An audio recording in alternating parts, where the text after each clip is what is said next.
Bonjour, nous recevons Jean-Philippe Medjez, praticien au CHRU de Brest, professeur associé en cancérologie, hématologie, c'est bien ça? Cancérologie. Bon, enfin, c'est ce que j'ai lu sur votre plaquette. Oui. Coordonnateur du pôle régional de cancérologie en Bretagne. Vous lancez avec Innoveo une souscription pour financer un nouveau traitement sur le cancer de l'œsophage. Il y a d'ailleurs une campagne de presse à ce sujet. C'est bien ça? Tout à fait. Alors, l'idée est extrêmement simple. Pendant des années, on a traité les patients porteurs de cancer de l'œsophage avec ce qu'on appelle une chimiothérapie conventionnelle. Chimiothérapie conventionnelle, on a des médicaments qui sont donnés à un patient et qui vont avoir des effets secondaires sur le patient lui-même, globules blancs, globules rouges, plaquettes, et puis bien évidemment, heureusement, aller essayer d'attaquer le cancer. Après, on est passé à des thérapies ciblées. Thérapie ciblée, on va avoir une serrure qui va être ouverte ou pas dans une cellule, si cette serrure existe. Donc c'est moins lourd en termes d'effets secondaires? Potentiellement moins lourd, mais ça peut donner des effets secondaires. Par exemple, on prend l'Herceptine pour certains cancers, il va y avoir quand même des effets secondaires qui peuvent exister. Et puis, troisième point, vous avez l'immunothérapie. Le fin du fin? Alors le fin du fin, peut-être pas le fin du fin, mais quelque chose qui est finalement porteur d'espoir. C'est-à-dire que le patient pourrait devenir son propre médicament avec l'aide d'un médicament. En d'autres termes, vous injectez un produit qui s'appelle l'immunothérapie, et l'immunothérapie ne va pas aller attaquer tout seul le cancer et les cellules cancéreuses, il va prendre par la main les globules blancs du patient, il va les activer et il va leur rappeler que finalement, sur le papier, ils étaient faits pour taper sur le cancer s'il existait. C'est préventif? Alors, ce n'est pas préventif, c'est à terme essayer d'être curatif. Ça peut être préventif dans certains cas, et on commence des études où maintenant, quelqu'un qui serait opéré pourrait recevoir de l'immunothérapie sur une maladie qui pourrait être résiduelle et invisible.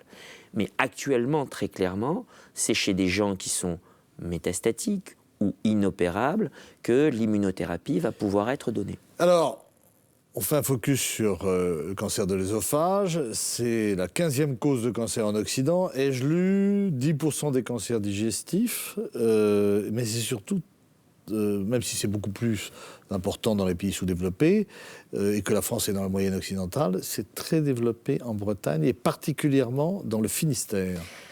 Alors, là où nous sommes en ce moment. Petite provocation, je ne sais pas si la Chine et le Japon est vraiment un pays sous-développé. Pour autant, l'Asie est très touchée, et au sein de l'Asie, des pays comme la Corée, des pays comme la Chine et le Japon sont des pays qui sont très touchés. Donc il faut essayer de comprendre pourquoi ces pays sont touchés. Au sein de l'Europe, vous avez des pays qui vont être particulièrement touchés et d'autres un peu moins. La France fait partie d'une relative moyenne. Par contre, au sein de la France, vous allez avoir des régions qui sont touchées de plein fouet. Et pour le cancer de l'œsophage ou le cancer de l'estomac, eh bien le Finistère, pour le cancer de l'estomac est premier, pour le Finistère, pour le cancer de l'œsophage, on est dans les deux premiers. Donc la Vox Populi va dire c'est parce que les Bretons mangent mal et boivent trop. Alors la Vox Populi peut dire ce qu'elle veut, on est habitué à ce que la Vox Populi dise des choses, après il faut le prouver.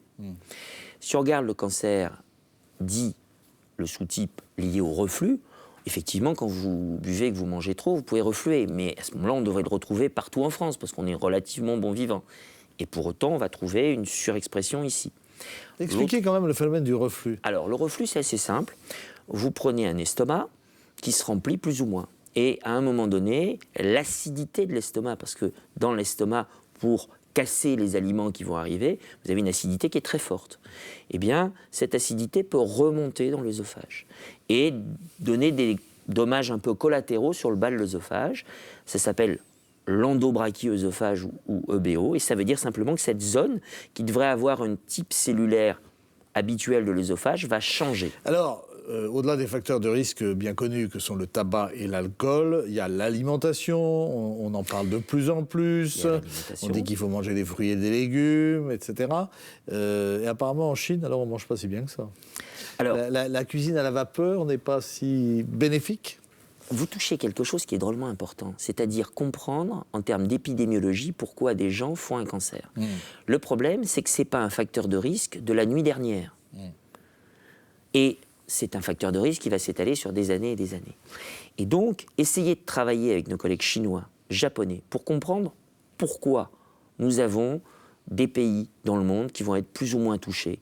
Et ne pas stigmatiser en disant c'est les gens qui boivent du saké ou je ne sais quel alcool, et de l'autre côté, c'est des gens qui fument et c'est basta. Ce serait trop simple. Ce serait trop simple, donc il faut qu'on travaille tous ensemble. C'est ce qu'on essaye de faire. Il y a un projet européen qui vient d'être accepté pour Brest, qui est complètement différent de TAMSO, qui est un projet fondamental. TAMSO, il faut expliquer quand même. Je vous expliquerai juste après. TAMSO, c'est ce fameux essai qu'on essaye de développer avec Innoveo.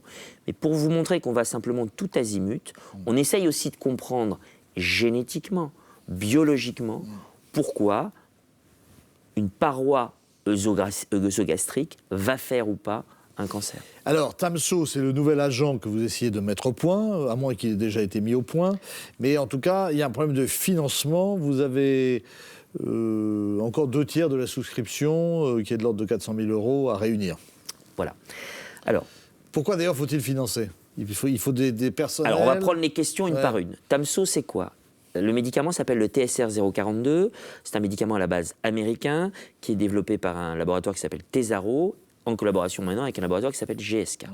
Ce médicament a commencé, c'est une nouvelle forme d'immunothérapie pour une raison toute simple. Injection toutes les 3 semaines, quelques dizaines de minutes en hôpital de jour, donc une nouvelle façon de faire des traitements en cancérologie. Et au bout de 4 cures, si ça marche, les patients ne reviennent que quelques minutes toutes les 6 semaines. Pour des patients qui ont subi des traitements en cancérologie, ils voient tout de suite la différence. L'autre chose, c'est que ce médicament a une certaine puissance et une certaine affinité pour les cellules cancéreuses et les globules blancs qui paraît donc intéressante. Il n'y a pas d'essai actuellement au monde avec ce médicament dans le cancer de l'œsophage, alors que d'autres sont développés. Pourquoi Brest s'est présenté comme intéressé par avoir cette molécule et pouvoir lancer un essai thérapeutique ? Parce que depuis de nombreuses années maintenant, Brest est devenu une place forte sur les essais thérapeutiques sur le cancer de l'œsophage et de l'estomac, et que la reconnaissance a fait qu'on nous a acceptés dans ce concert mondial. Alors, la recherche sur le cancer, elle évolue de plus en plus vite dans tous les domaines. Il y a des traitements moins lourds, plus adaptés, on en a parlé. Il y a encore, c'est quand même, dans un pays comme la France, vous avez une idée des chiffres, du nombre de gens qui meurent par an du cancer ou des cancers? Alors, premièrement, il y a de plus en plus de cancers qui sont diagnostiqués. Comme il y a de plus en plus de cancers diagnostiqués, si on est sur des valeurs absolues de nombre de patients, on va avoir l'impression que ça augmente. Ça augmente parce qu'il y a un nombre qui augmente. Certains cancers vont être extrêmement agressifs, et quand on parle de cancers comme le cancer du pancréas, de l'œsophage ou de l'estomac, dans l'inconscient des gens, dangereux. C'est des gens qui vont avoir des taux de survie à 5 ans, même si j'ai horreur de parler de ce genre de choses, c'est une réalité dans le milieu de la cancérologie, qui vont être parmi les plus bas. Alors, soit on reste comme ça en disant c'est terrible, soit on se bat. Et dans le contexte d'Innoveo, on s'est battu en disant le médicament, si on veut être totalement indépendant du laboratoire, va nous être donné gratuitement. Est-ce que nous, Bretons, on est en aptitude de nous prendre par la main et de décider que cet essai thérapeutique se fait là où les gens en ont besoin, et dans cette réaction qui est typiquement bretonne, de se dire on fait, on ne déclare pas qu'on va faire, on fait et on annoncera qu'on fera effectivement, eh bien, prenons-nous par la main. C'est pour ça qu'aujourd'hui, vous avez dans certains magasins des gens qui vont donner, il y a un crowdfunding, on se rappelle. Comment fait-on pour donner alors ? Alors, il y a de multiples façons de donner. L'idée du crowdfunding, c'est simple, c'est vous avez une adresse et vous allez pouvoir... Crowdfunding, c'est en fait l'appel à la population. Voilà. Et l'appel à la population avec un site internet où on peut donner ce qu'on veut en étant au contact. Pourquoi on a voulu aussi que ça se passe comme ça ? Parce qu'on voulait toucher une population jeune aussi, une population qui, par un simple clic, va pouvoir donner et dire « j'ai compris que c'est... mon braise natal ou mon braise éventuellement de cœur qui est touché. » Et il y a un vrai mouvement de solidarité en Bretagne actuellement. Hein. Oui, c'est assez impressionnant comme les personnes ont bien compris ça et ont compris, on sait où va aller l'argent. Parce qu'en recherche, il y a quelque chose qui est terrible, c'est donner de la recherche pour le cancer. Oui, mais pourquoi faire ? Et là, les gens ont bien compris, comme précédemment avec Hyperion, qu'on donne pour quelque chose de tout à fait lisible et pour des gens qui sont ici. Petite question latérale, vous disiez, il y a un problème d'accès aux médicaments en France ? Alors, il y a un problème d'accès aux médicaments. En fait, on a des tutelles qui réfléchissent si le médicament X ou Y peut être un médicament qui est intéressant pour la population française. Ça se fait en cancérologie comme dans toutes les disciplines. Parce que c'est plus réglementé en France qu'ailleurs ? C'est différemment réglementé. En fait, là, vous insistez en disant ce médicament ou cet agent immunitaire, ce ne sera pas un placebo. Alors, ça, c'est autre chose.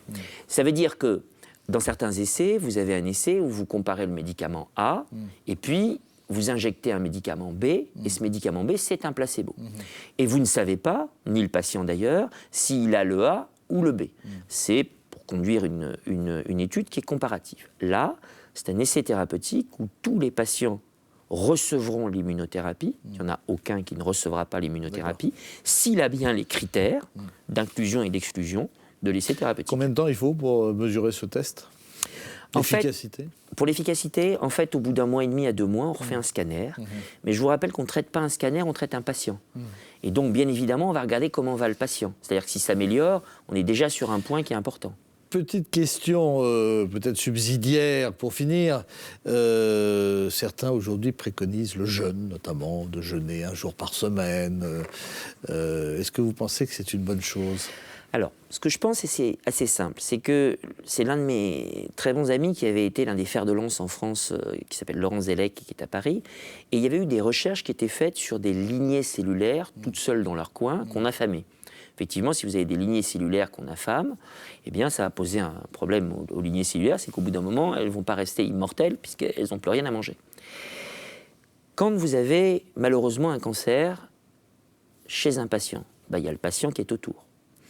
Vous avez à avoir une course contre la montre qui est que le cancer, lui, il va se nourrir sur les réserves et il a un grenier étouffé qui est le patient. Et si le patient jeûne, le risque, il est clairement assumé qu'il va être moins en forme. Après, ce que je pense, c'est qu'aujourd'hui... Moins en forme ? Moins en forme, parce que si jeune, vous ne mangez pas, vous êtes moins en forme. Affaibli. Et si vous vous affaiblissez et que votre cancer... De court jeûne. Oui, c'est pour ça que court jeûne, qui définit le temps du jeûne, etc. Moi, je suis assez scientifique. Est-ce qu'on peut me prouver par des études prospectives que ça a un intérêt ou pas et qu'on n'est pas sur le déclaratif ? Les patients ne peuvent plus avoir du déclaratif, et donc je pense que si c'est une voie, pourquoi pas ? Mais à ce moment-là, des essais prospectifs qui prouveront scientifiquement la réalité. Et pour l'instant, je ne peux pas dire que dans la littérature, j'ai des choses qui sont scientifiquement prouvées. Et d'ailleurs, vous avez actuellement un certain nombre de sociétés savantes qui vous expliquent que le jeûne peut être dangereux. Donc, j'aurais tendance à dire, quand on dit quelque chose à des gens, il faut pouvoir le prouver scientifiquement et avec une force d'un point de vue scientifique qui soit suffisante. Professeur Medjez, je vous remercie. Merci et beaucoup. On se retrouve la semaine prochaine avec un nouvel invité sur TBO et TB Sud. À très vite.